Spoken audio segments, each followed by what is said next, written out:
Então foi isso, então. Ele foi jogador do Coritiba. Tiago, eu queria agora ir para o ano de 2018. Bora. Você retorna para o clube. Você chega, acho que um dia após a eleição do Samir, né? Uhum. A figura do ídolo é bastante usada, tanto a tua quanto a do Pereira. Eles acabam com essa proposta que você fala bastante de trazer os ídolos para dentro do clube.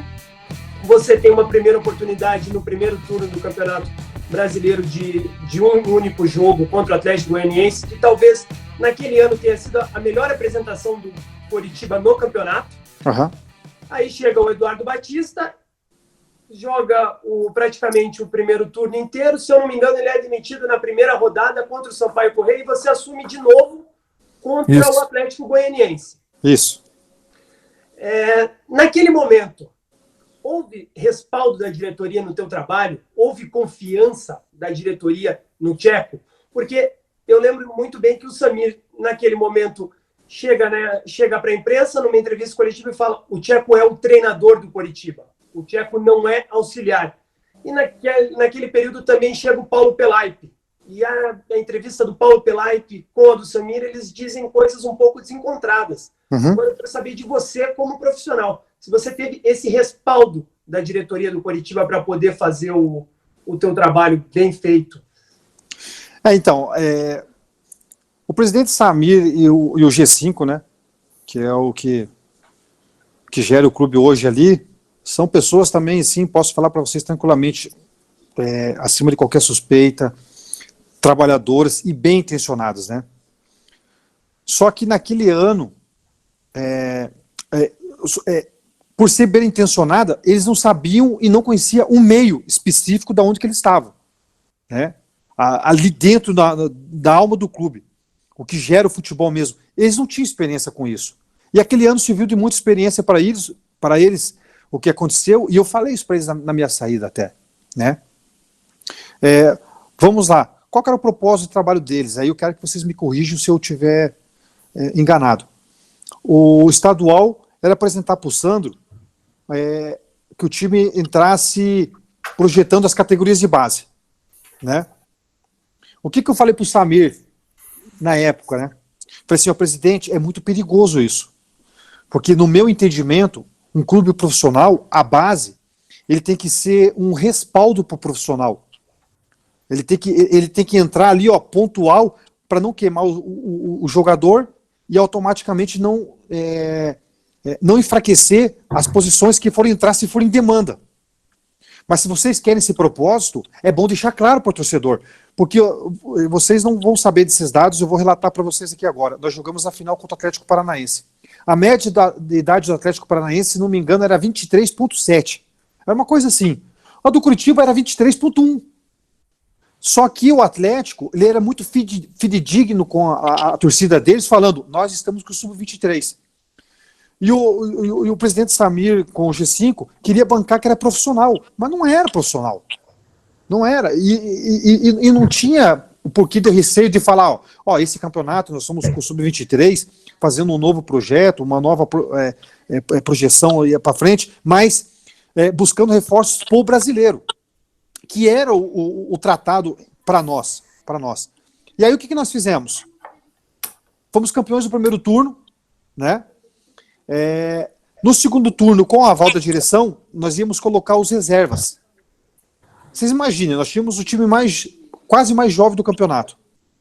E aí a gente ia colocar os reservas ainda para o segundo turno. Por quê? Porque ia começar a fase da Copa do Brasil, os jogadores nossos não iam aguentar o tranco de jogar domingo, quarto, como é difícil mesmo, né? E claro, começar a trazer já alguns reforços do Campeonato Paulista, Campeonato Mineiro, Gaúcho, Carioca, aqueles que o clube poderia trazer com o seu orçamento, que tinham certos destaques. Mas aí já foi a primeira coisa que não aconteceu. Porque quando nós tentávamos indicar alguns jogadores, era muito caro, ou tinha alguns imprevistos por causa do empresário, por causa de outra proposta, enfim. E aí no segundo turno, vocês vão se lembrar, a gente não foi bem. Passamos uma vergonha contra o Foz do Iguaçu, contra o Pereira, perdemos 3-1, e perdemos os outros jogos ali, classificamos com as calças na mão no primeiro jogo da Copa do Brasil, mas classificamos, enfim. Aí perdemos o título pro Atlético, e aí a pressão estava muito grande em cima do Sandro. Mas por quê? Você falou respaldo para cima de mim. Aí o Sandro que não teve esse respaldo. Porque era um propósito da diretoria também. Entendeu? E aí o que aconteceu? O Sandro saiu, já na primeira partida do Brasileirão. Quando eu assumi, era para um jogo só, porque eles já estavam buscando o treinador, mas logo em seguida já trouxeram o Adilson. E aconteceu algumas coisas com o Adilson que aconteceu com o Sandro. E eu falei isso pro Eduardo, falei, Batista, o negócio é o seguinte, já tenta ver algumas posições que você quer trazer jogador, a gente pode indicar algumas que é necessário, para trazer alguns jogadores que você conhece, ou junto com o nosso gerente de futebol, para que as coisas aconteçam de uma forma mais simples. E aí foi pedido alguns jogadores, eles também não traziam, porque eles queriam economizar. Só que às vezes o barato custa caro, não dá para economizar em certos momentos.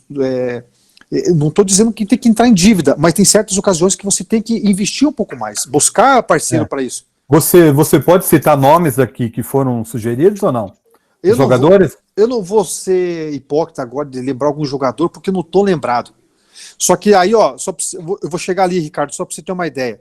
Quando o Adilson Batista saiu, aí o presidente, o G5, tirou o gerente de futebol nosso, o Augusto, sim, e o Pereira.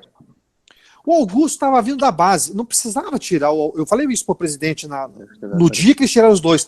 Falei, presidente, não precisa tirar o Augusto ou o Pereira. Ou se for para tirar, tira um só. Mas tem que ficar um dos dois. Por quê?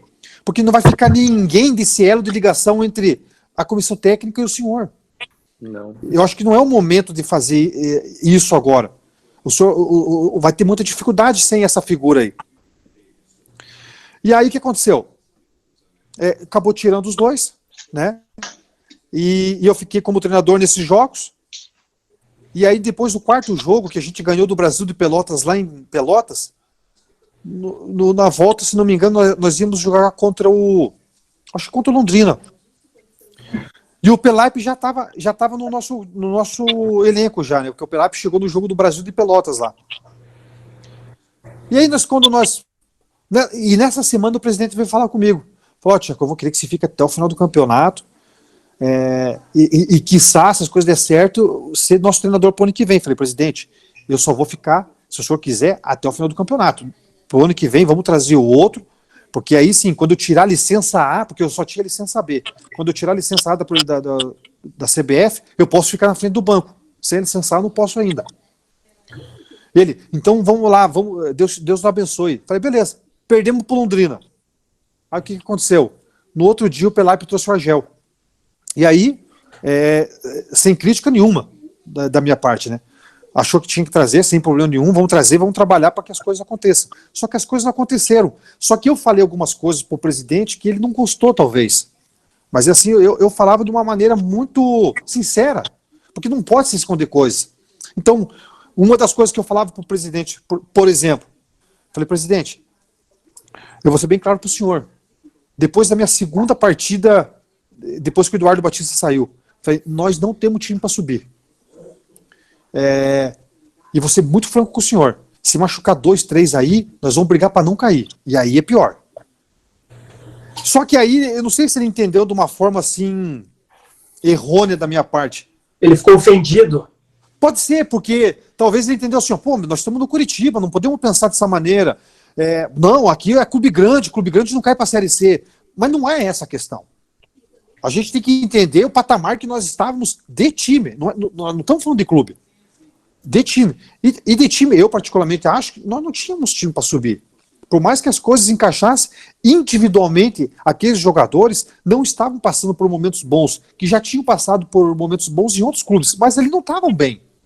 O Giancarlo, por exemplo, ele não jogou o futebol que a gente esperava dele no Curitiba, mas lá no Náutico, ele é o cara hoje. Né? Só dando o William, o volante, ele não foi tão mal aqui no Curitiba, só que lá no Bragantino ele foi muito melhor. Às vezes encaixa, às vezes não. E aí, Rogério, eu acho que você falou a palavra certa, eu acho que o presidente ficou um pouco ofendido com essas meus raciocínios, assim. Mas enfim.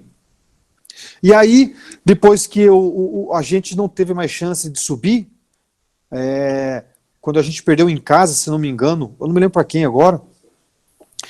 Aí faltavam umas 4 rodadas, quando faltava 2 rodadas, aí o Samir me chamou para me dispensar, né?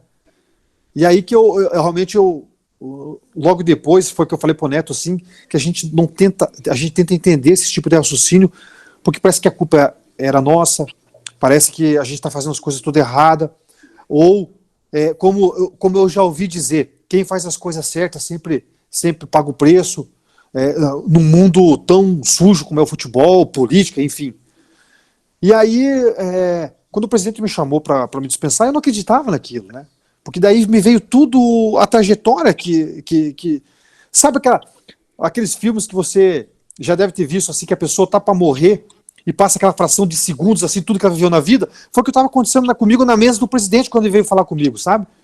Todo o meu histórico, desde 2002 para 2003, a questão de jogador, de auxiliar e por aí vai. Daí eu falei, presidente, mas não é possível uma coisa dessa, né? Falei, o senhor mesmo falou que a gente ia até o final do teu trabalho, aquela coisa toda, agora acontecendo tudo isso.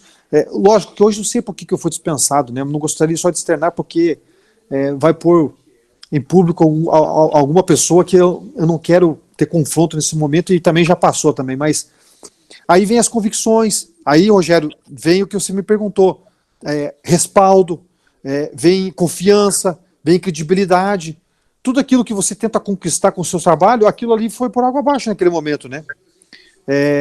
Lógico que eu não queria ficar no Curitiba a vida toda, porque assim que eu me sentisse preparado e surgisse uma possibilidade, eu iria enfrentar como o Pachequinho enfrentou, né?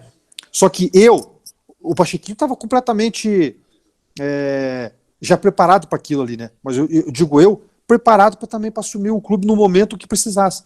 Mas eu não queria sair daquela maneira como eu acabei saindo assim. Mas aconteceu, talvez há males que vem para bem, e assim, eu tenho como desafio de vida, com certeza, chegar a uma preparação como técnico, para um dia assumir o Curitiba, entrando pela porta da frente, com respaldo de trabalho, como eu já falei isso lá no Grêmio também, para lives e entrevistas também, mas aí com trabalho. Mas infelizmente, no momento que eu precisei um pouquinho deles, eu não tive isso. Mas longe de ser de má fé por parte do presidente e dos caras, eu acho que são pessoas ali muito a cara do Curitiba para tentar fazer um Curitiba melhor. E eu espero que aconteça mesmo. Fiquei muito feliz quando o Curitiba subiu, mandei mensagem para o presidente, mandei mensagem para alguns do G5 ali que eu tinha o contato, né? E a gente fica muito feliz realmente porque é o clube que a gente gosta. Só faltou convicção mesmo, então, do presidente que falou, né? Ele chegou a público e falou: o Tcheco é o meu treinador, o Tcheco não é interino. Eu lembro muito bem dessas palavras do Samir naquele momento. Eu acho que ele podia ser um pouquinho mais paciente com o Augusto também, você entendeu? Porque o Augusto trouxe alguns jogadores que eles também permitiram verbalmente, com verba, financeiramente, né? Em cima disso, só para vocês terem uma ideia, quando o Eduardo Batista saiu, Rogério, Ricardo, e veja só que complicado que é pra gente. Legal. Quando o Eduardo Batista saiu, aí saiu junto o Pereira e saiu junto o Augusto. A gente tinha uma semana para trazer algum jogador da série B e série A, por questões de inscrição. Não trouxeram, não conseguiram trazer. Só que aí, se você traz antes de começar o campeonato, é um tipo de jogador. Na primeira janela, já é um segundo patamar de jogador de nível.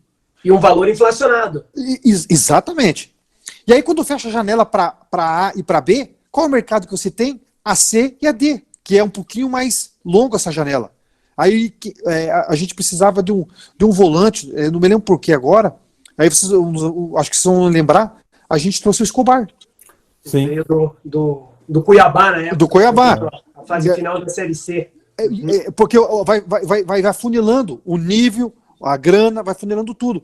Então, assim, eu acho que esse ano, quando o Curitiba não subiu, foi de grande aprendizagem para essa diretoria que está hoje ali, né?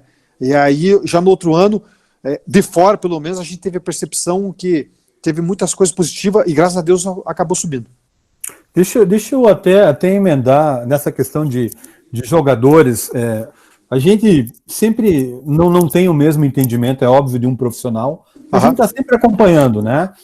E eu vou citar um caso, porque eu queria entender como é essa forma do Coritiba contratar jogadores. Um exemplo, o Bruno Moraes, o centroavante caneludo, com todo respeito, que esteve aqui em 2018.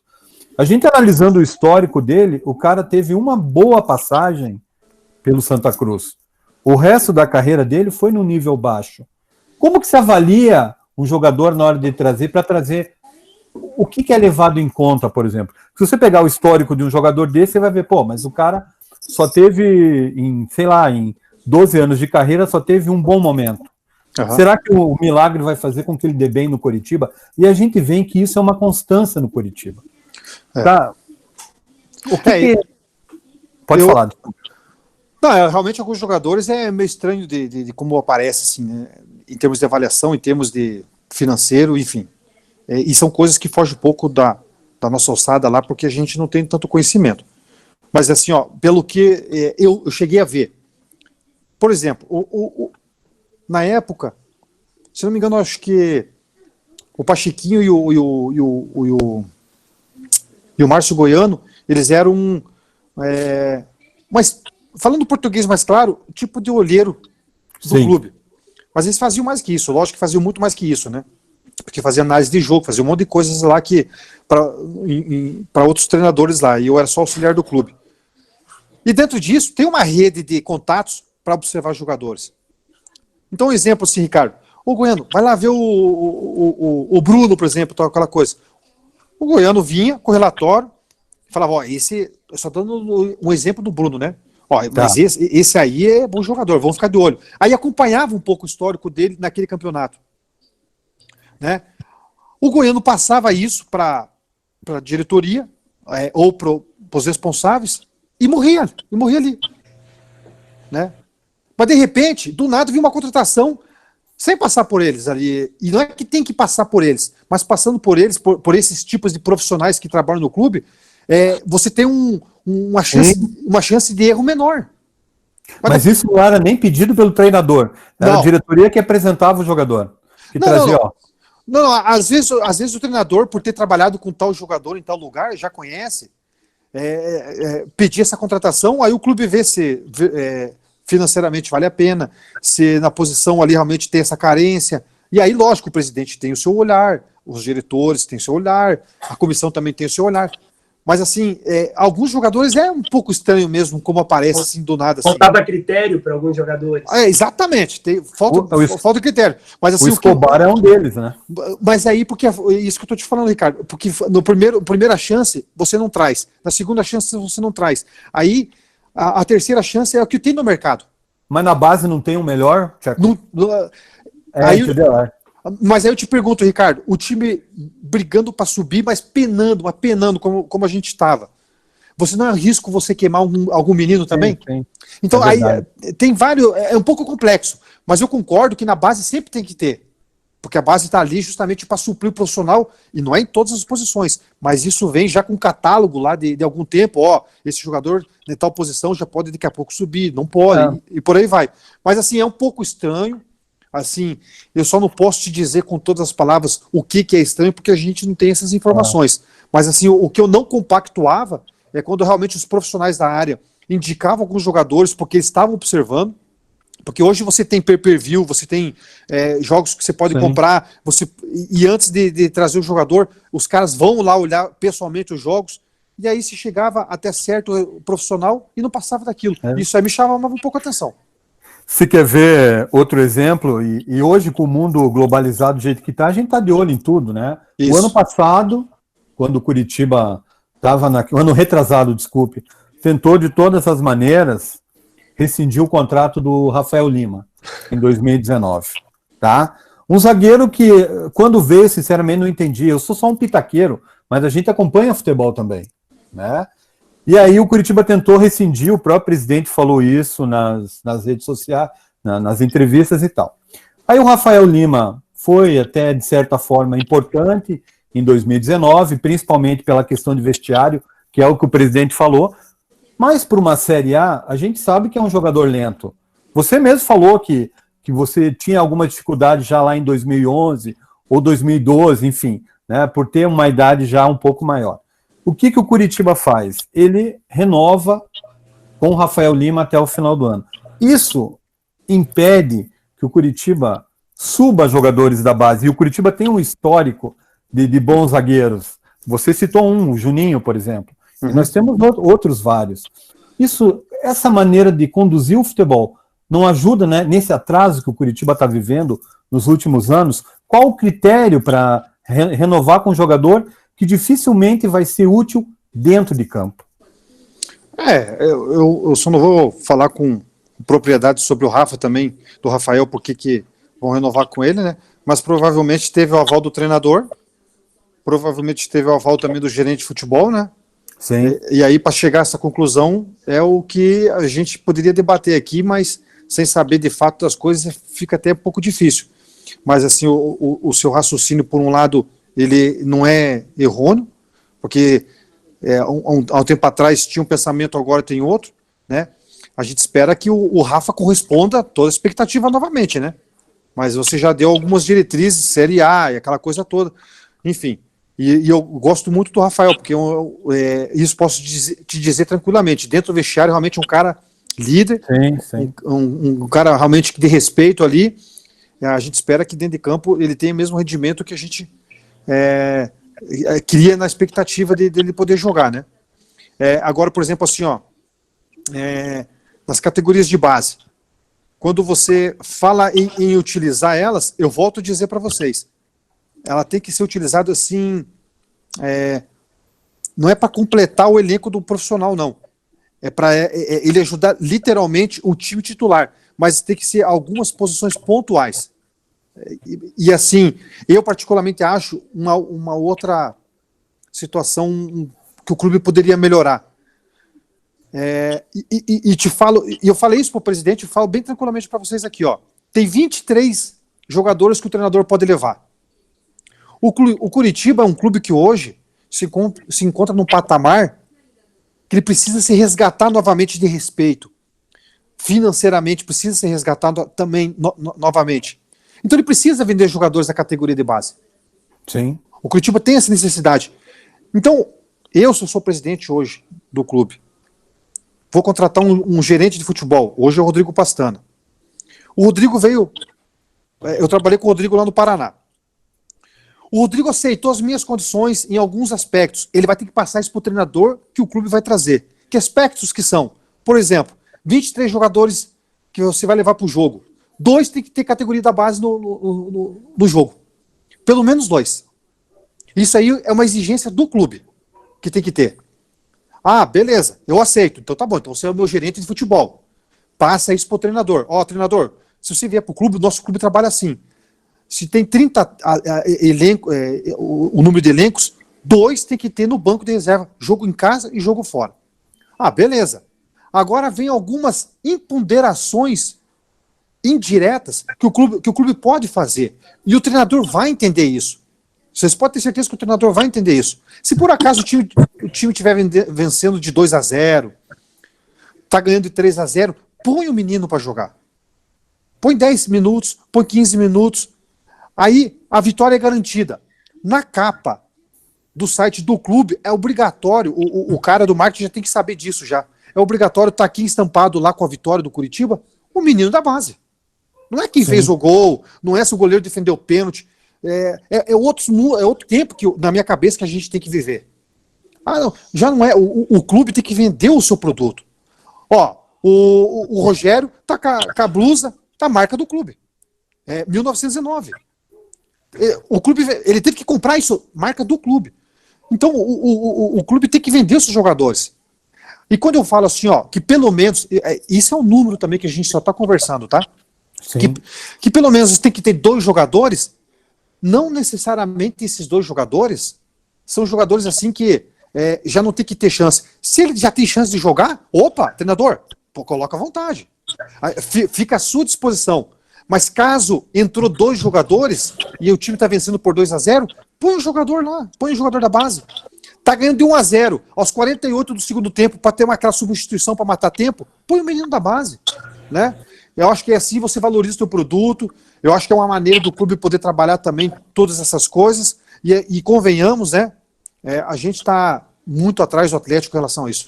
Sim, isso está aí. Esse seu pensamento, Tcheco, é tão certo que grandes clubes da Europa, como por exemplo o Barcelona, tem isso no estatuto.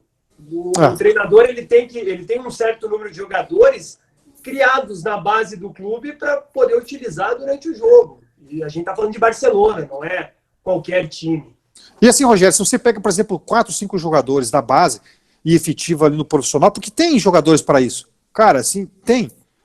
Automaticamente eles vão evoluir muito mais do que na base ali, porque o nível é maior também, a exigência é maior.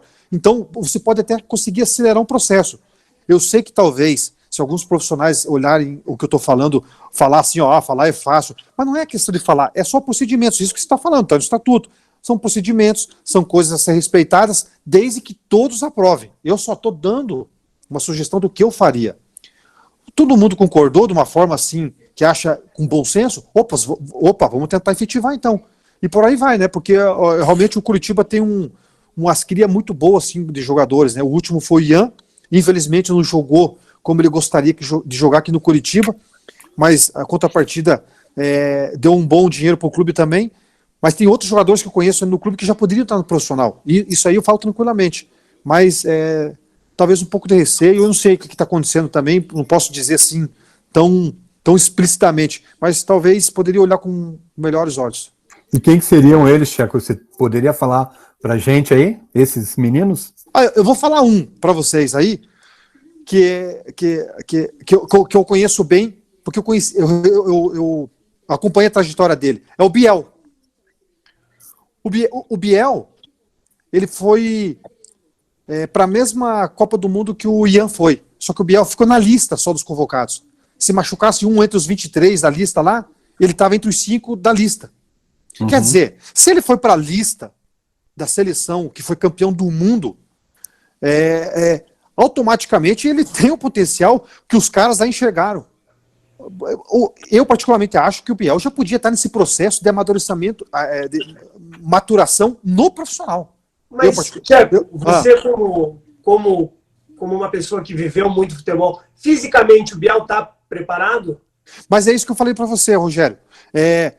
Como é que acontecia comigo lá no Paraná, com o Ricardinho, com o Perdigão, com o Paulo Miranda, jogadores que vocês conhecem, o Marcão, goleiro, só o Paulinho que era 7'4", que era 2 anos mais velho.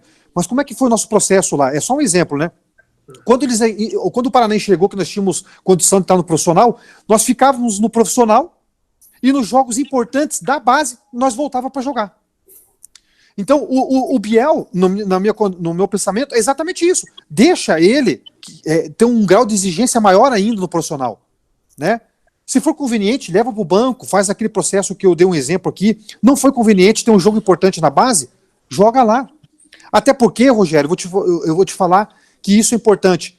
Porque o treinador da seleção que levou ele para lá, colocou ele na lista da Copa do Mundo de Sub-17, esse ano está complicado por causa dessa pandemia. Vamos supor que tivesse o normal. Estaria acompanhando ele no profissional. Opa, o Biel está no profissional. É um outro tipo de olhar. Né? É um outro tipo de situação que você vê o jogador. Porque o Biel hoje está na base, né? Ele continua lá. Ele já ficou treinando um tempinho e voltou. E aí ficou só fazendo os jogos da base ali. Na Copa São Paulo, por exemplo, ficou no banco, jogou outros jogos. Eu entendo um pouco diferente, né? Eu particularmente eu falaria assim, ó, pro clube. Ó, nós temos o Biel aqui. Vamos supor que ele não tenha condição de ser titular do Sub-20 da Copa São Paulo ali.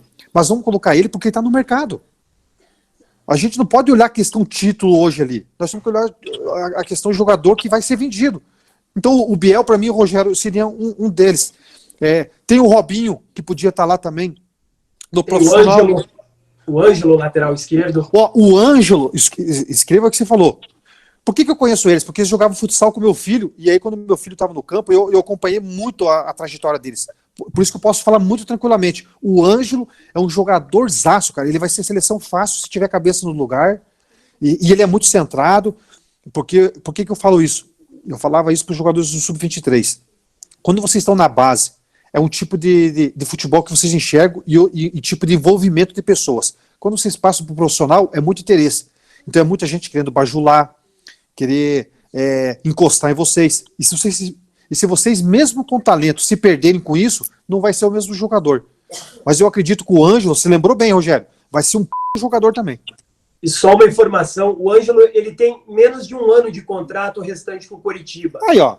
E até agora o Ângelo não foi chamado para conversar sobre uma possível renovação. O Ângelo é coxa branca, ele tem vontade de permanecer e até hoje o Coritiba não chamou o jogador para uma conversa. O Ângelo já teve até alguns representantes do Bayern de Munique que vieram olhar o jogador e o Coritiba não consegue enxergar o que tem ali em mãos dessa forma.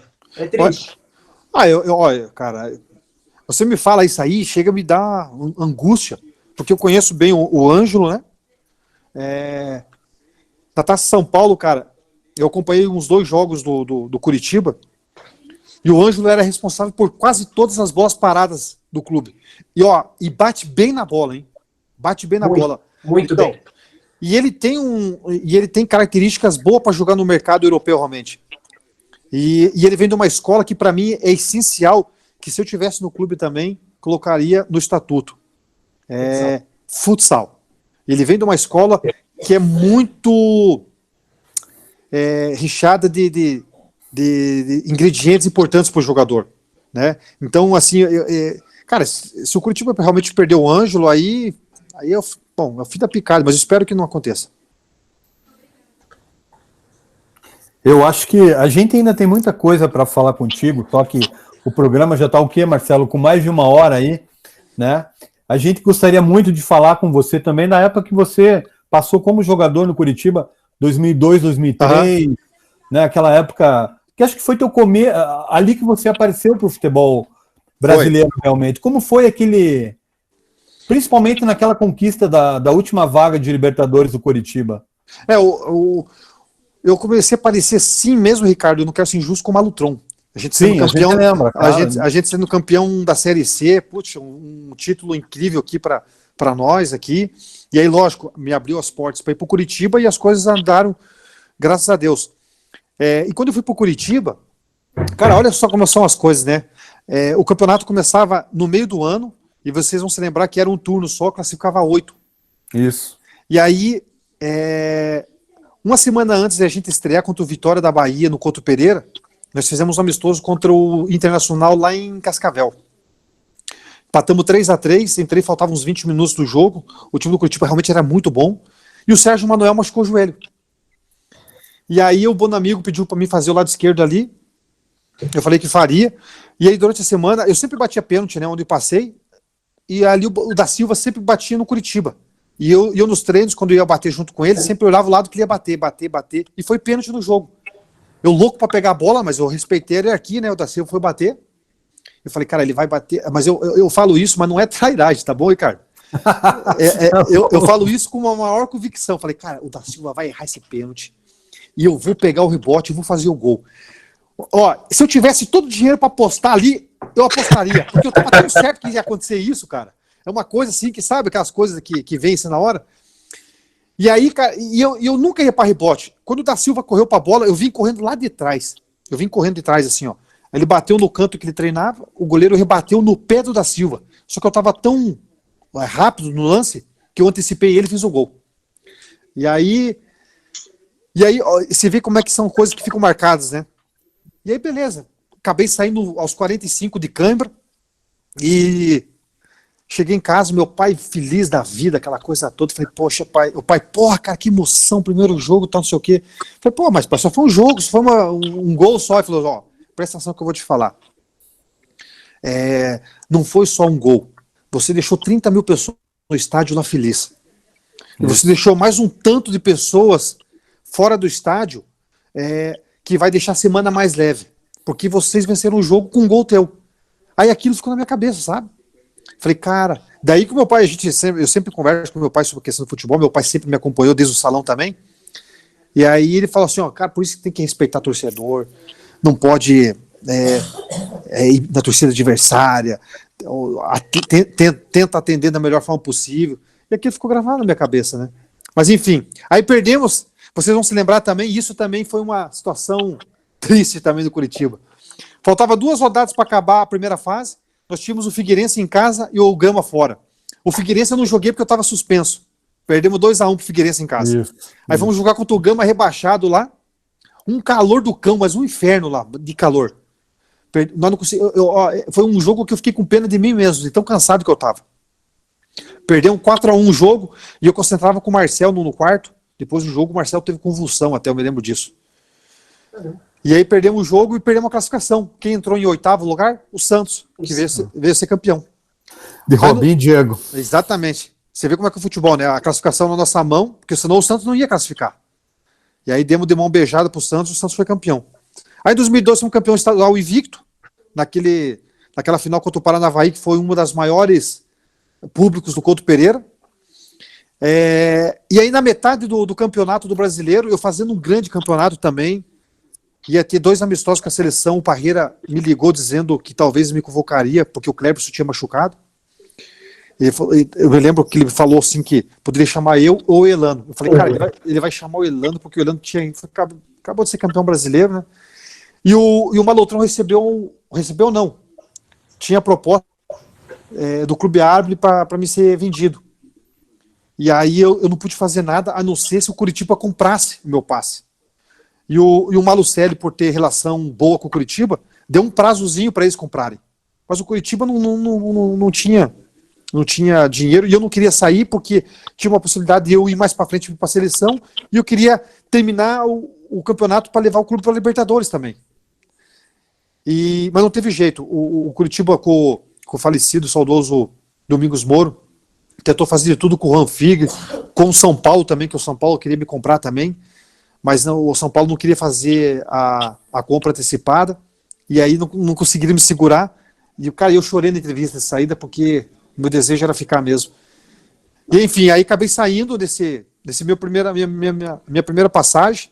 Eu me lembro que deu tempo de eu voltar de férias ainda do Campeonato Árabe para acompanhar o último jogo contra o Criciúma, que foi que sacramentou a classificação para a Libertadores. E aí eu me lembro que o clube não tinha o dinheiro para me comprar, e aí conseguiu o dinheiro para comprar o Arecizábal, porque aí, lógico, veio a classificação, aí veio mais patrocinadores, veio mais dinheiro, veio mais investimento, e aí o Arecizábal veio para vir para a Libertadores. Mas foi um ano bem feliz ali no Curitiba, porque foram jogadores ali e um timaço também. A gente fazia grandes jogos, tanto dentro do Couto quanto fora também. Foi uma passagem muito boa. Muito bem. Aí, agora deixa eu te fazer uma pergunta. A gente está chegando ao final já. Se você encontrar o Wilton Pereira de Sampaio na rua, cara, qual é a tua reação? Fala pra gente, pô.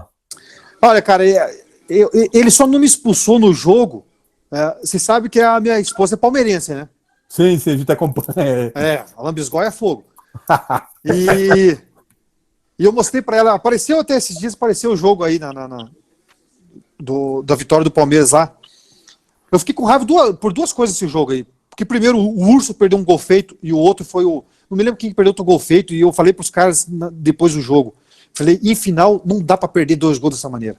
O Everton Costa também perde uma bola. Então foi isso aí, então. Com o Gil, junto com o Gil, que se confia. Exatamente. Everton Costa e Gil, eles dividem uma bola e ninguém faz o gol. Então, eu me lembro que eu cheguei no vestiário quase quebrando o pau, porque depois da derrota, e principalmente pelos gols perdidos, eu comentei, cara, em jogo final não pode perder esse tipo de gol.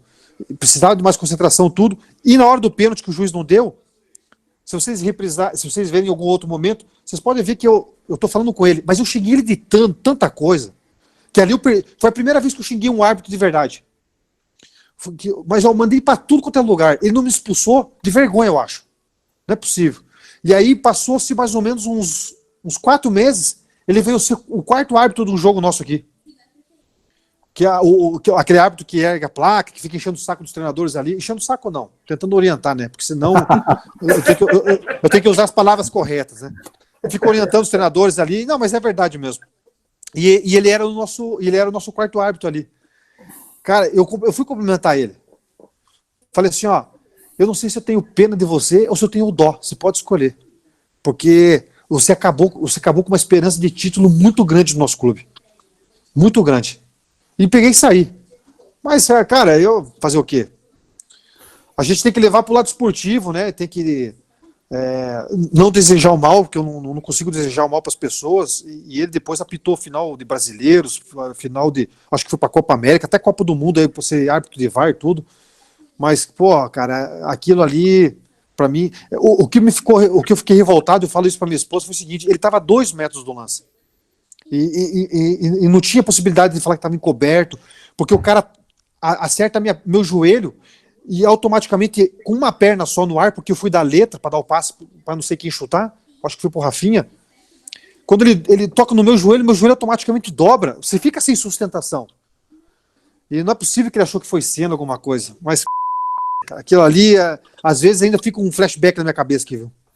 Eu não acredito que ele pode ter achado que foi cena, porque assim, eu lembro, eu estava em Barueri no dia e a torcida do Coxa estava no gol oposto. Outro lado, Cara, eu dali, sem brincadeira, eu e todo mundo, nós vimos que foi pênalti claro. Não é possível que o juiz ali em cima do lance não tenha visto. Você acha que a Kia, na época, era patrocinadora da Copa do Brasil e patrocinadora do Palmeiras também? Você acha que isso pode ter alguma influência, Tcheco? O que eu falo é o seguinte, Ricardo, se eu chegar pensando numa coisa dessa, a gente tem que... acaba o encanto pelo esporte, né? Agora, o que não pode acontecer, e isso não pode, uma patrocinadora de um clube ser a patrocinadora do campeonato, né? Isso aí eu acho que tem... Porque para você não ter exatamente isso que a gente não é que acreditar, mas leva a pensar, né? Levanta suspeitas, né? Exatamente, Marcelo. Então, isso não pode acontecer num campeonato do nível tão importante como é a nossa liga aqui, né? Mas assim, eu não quero acreditar nisso, porque senão acaba tudo a esperança do esporte. Aí fica ruim. É isso aí, Rogério. Eu lembro até que no começo antes da gente começar a falar contigo, o Rogério falou: eu tenho que fazer uma pergunta para o Tcheco, se a saída dele para o Al Ittihad, e você já respondeu. Eu quero te agradecer muito pela tua presença, um programa muito bom realmente, conversar contigo é um prazer, sempre, assim como sempre foi ouvir suas entrevistas, tanto que o programa que você participou com o Neto me motivou a te chamar para cá. E eu quero assim, te agradecer de coração por tudo que você já fez pelo Coritiba. Eu vou dizer para você que uma das cenas mais bonitas que eu vi dentro do Couto Pereira, e eu estava bem pertinho da onde você fez aquilo, foi quando você fez o gol contra o Atlético Goianiense e levantou exaltando a camisa do Coritiba. Aquilo realmente prova o teu amor pelo clube, prova a tua dedicação, Então eu tenho a agradecer muito a você. Você é ídolo de muitos coxas. A gente é muito grato para você realmente, e muito obrigado por ter participado com a gente aí, Tcheco. Eu que agradeço, Ricardo, pelas palavras, você, o Marcelo, o Rogério aí, pelo carinho, pelo respeito, né? Eu tento ser o mais humano possível que o esporte me permite, né? Eu tenho como meta, se Deus me permitir e se as coisas encaminharem também, né? A gente não tem como garantir isso numa carreira como treinador, porque a gente não sabe o que vai acontecer, né? No próximo trabalho, no próximo. Mas eu quero novamente estar à frente da Casa Mata, ali no banco de reservas do Coritiba. Eu quero ser campeão para pegar o troféu novamente e jogar para a torcida novamente, para ter aquele brilho novamente de pegar um troféu. Quero fazer os jogadores estar junto de uma maneira um pouco mais diferente do que eu vivi como jogador de futebol, né? Quebrar alguns tabus que a gente só imagina. O jogador entender um pouquinho mais o torcedor, né? E a minha primeira fala, quando eu tive com vocês aqui,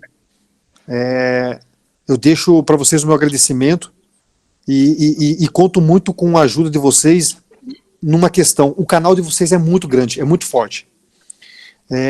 Muita gente me pergunta: você é mais gremista ou é mais coxa branca? Eu falo o seguinte: eu tenho tanto história bonita num clube como no outro. Quase o mesmo número de tempo como num no outro. No Curitiba um pouco mais pela questão de ser auxiliar. Só que a torcida gremista, eles têm um apreço maior que a torcida do Curitiba. Mas eu vou dizer por quê. Porque falta mais a torcida coxa branca ter esse tipo de canal que vocês têm. Por exemplo, no Instagram, eu já fiz mais ou menos umas 10 lives com mais ou menos como esse perfil aqui. Porque eles dão mais... Eles entregam mais esse tipo de coisa. Vocês fazem a parte de vocês.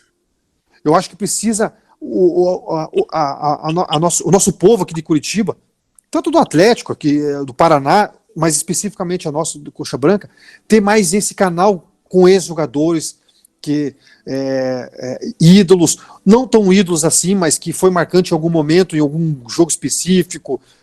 Por quê? Porque isso acaba deixando a luz mais viva entre o ídolo e o torcedor. E o torcedor gremista, e eu falo que o Colorado lá também, para não ficar falando só do Grêmio, são assim também, sabe? Eles têm mais apreço nesse sentido. Demonstrar mais isso, como a gente gosta de demonstrar também que é coxa branca, que é gremista, o torcedor coxa branca fazer mais isso com os seus ídolos, né?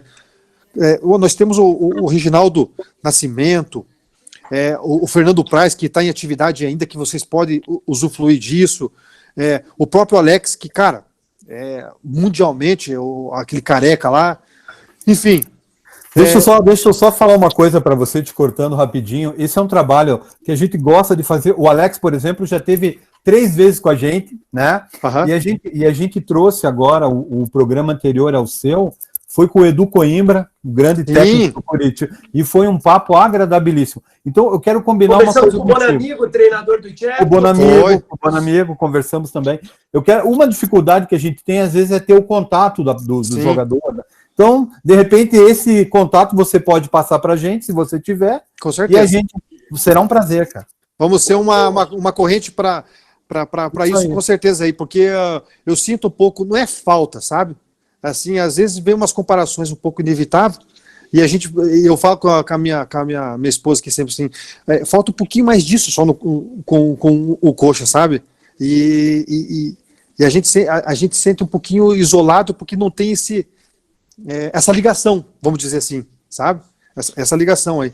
Mas, foi um prazer falar com vocês, eu espero ter aí agradecido essa entrevista aí, espero, quem sabe, o dia como treinador poder falar com vocês, e pode ter certeza que se o pessoal do Curitiba, se Deus quiser lá na frente, no marketing não deixar, a gente faz escondida aí as entrevistas. Tcheco, então só para encerrar, eu quero combinar quero contar uma coisa não muito legal. Isso. Nós tentamos fazer um programa também com o Reginaldo Nascimento, que tem uma história linda dentro do Curitiba, mas como ele é funcionário do clube, como ele está na... Não libera. Não libera. O Curitiba, através do presidente, eles têm uma orientação que os funcionários do clube não podem falar com nenhum canal da torcida. Uma pena, uma pena. E a gente tentou também... Mas daí a gente faz escondido, né, Rogério? O Tcheco é engraçado que o Samir, na época da eleição, ele estava super aberto a gente. O Sandro Forne, na primeira entrevista que o Sandro deu, antes de dar a entrevista para a televisão, foi para a gente também, na época. Mas aí, quando a gente começou a cobrar do presidente, que a democracia ela tá para ser, tá aí, né? Sim. Quando a gente começou a cobrar do presidente, ele cortou as relações com o Coxanautas, e a gente tentou ultimamente agora o Barroca se colocou à nossa disposição, mas o Samir falou pro Coxanautas não. Mas, Tcheco, tudo isso que você falou serve como incentivo pra gente também. A gente tá tentando botar mais intensidade nisso, né, e ir atrás dos jogadores, principalmente dos ex-jogadores, ex-treinadores, que acho que é até mais fácil da gente conseguir conversar. Mas obrigado mesmo, que isso incentivou a gente bastante. Não, eu que agradeço, é um prazer sempre falar com vocês aí, estamos à disposição para ajudar no que for possível. Beleza, gente? É isso aí, um grande abraço, Tcheco. Valeu, abração. Valeu, um abraço, até.